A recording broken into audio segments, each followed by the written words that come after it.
I'm in a bit of trouble on a personal level at the moment, and it's troubling me because I know the solution is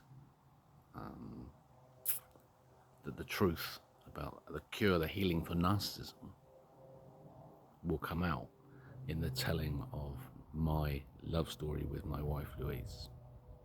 It's crazy.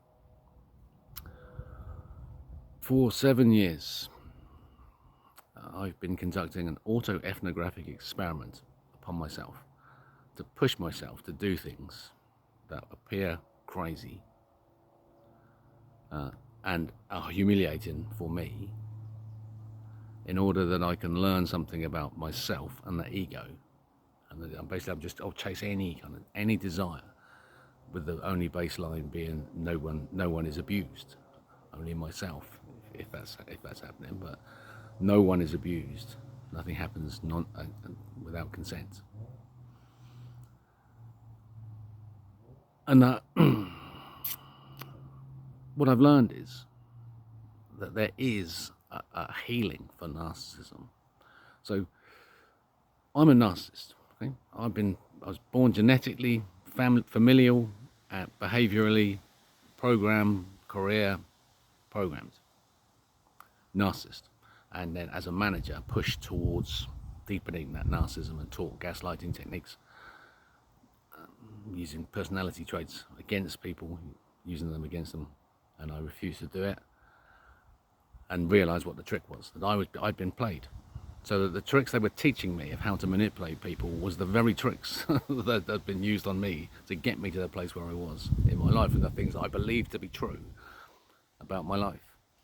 And so I decided to look at as a self-identified narcissist, very rare, I decided to look at every opinion I held, and if there was no reason to hold it, I would either bin it or I'd just hold it in abeyance, knowing that it was unsupported, but that I kind of recognised that I wanted that opinion to be true, perhaps confirmation bias, but I knew I was carrying a coefficient of doubt on those ones. When I fell in love with Louise, my wife, it was magical. And in terms of narcissistic validation, just enormous. Rush. Went on for ages, months, beginning. And then it died away. Things happened. I behaved myself. I became myself. I was horrible, and she left. And then other stuff happened, and there was a whole episode now of the love story that now gets all gritty and real, because police are involved, and because they believe I'm a violent predator. So the police have got me down as a violent predator, and that's causing me problems. And the reason they had me down as a violent predator is because of what I was telling you about the autoethnographic experiment. So if I'd done something that appeared crazy, that there was a logic behind it, if they would only please let me explain the logic and join everything together as a healing for narcissism. Because what I was trying to do was test relationships. Why have my relationships failed? Why am I always so rubbish? Why am I always so horrible? What's wrong with me?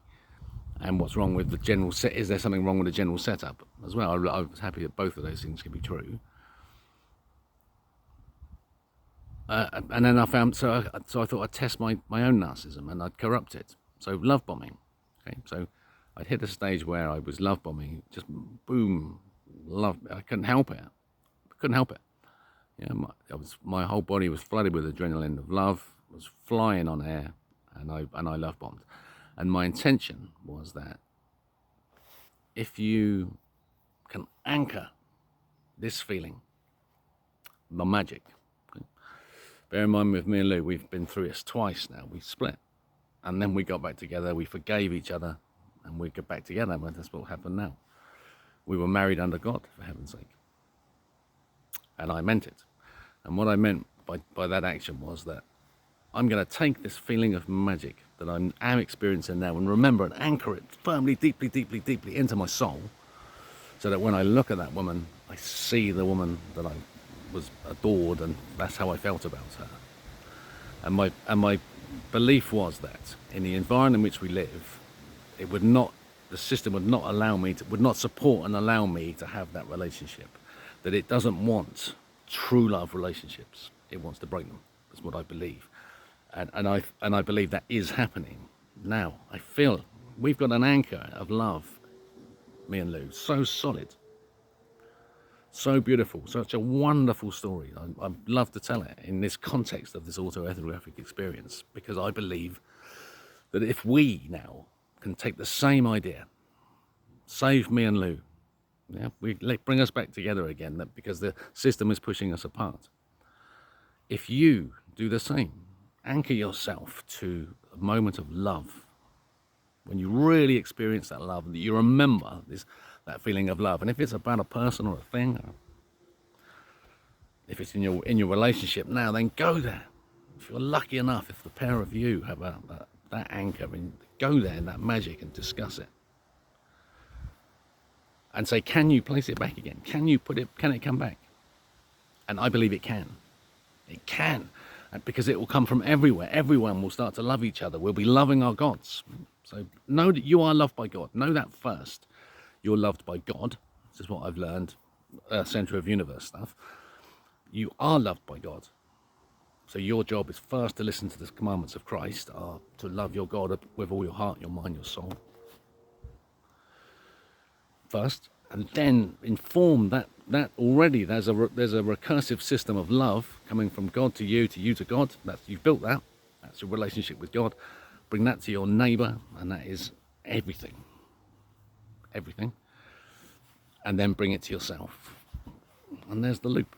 So that the love you feel from God in your personal relationship with Him, in your own conscious, is reflected back at you from the people around you, because they're living the same way. But we've got to really push for it, right? So I believe this is how we win, how love wins. You anchor yourself back to a place when you really loved, and push off from that platform. May not be with the partner you're with. This is not where we are. We're growing the planet. There's going to be a massive shift, because to know that the Earth is the center of the universe is to cause disaster, because there'll be a reset that's coming. I don't know. I've only got conjecture about it. But there's a possibility we're all going to die. And if that's true, what happens is we will be reborn on the other side. Stories will tell us. Okay? Very happy. I'm happy that this is true. Eternal life is true, certain, using the engineering. So therefore, I believe the text now. I understand they all make sense. That you have to be brave and courageous. So to go through. So if you die without fear, don't be adrenalized. And just whatever happens, pain happens in your death. Just try and ball the pain up, deal with it until it's over, and it will be like that. And there'll be peace. If you go without adrenaline in your body, then that planet is yours. You see? Go without fear. This is why to go as a martyr for Christ is the way to go. And Islam knows when they look in your eyes, they're finished. That religion's finished. And that the Jews convert to Christianity. And then the Muslim world can decide what it wants to do. I say join us. Join us all together. This is the moment of unity.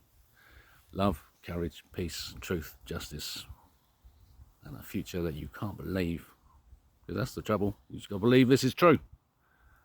Believe it's true. We've won, and we have won glory. Follow the Rebel King.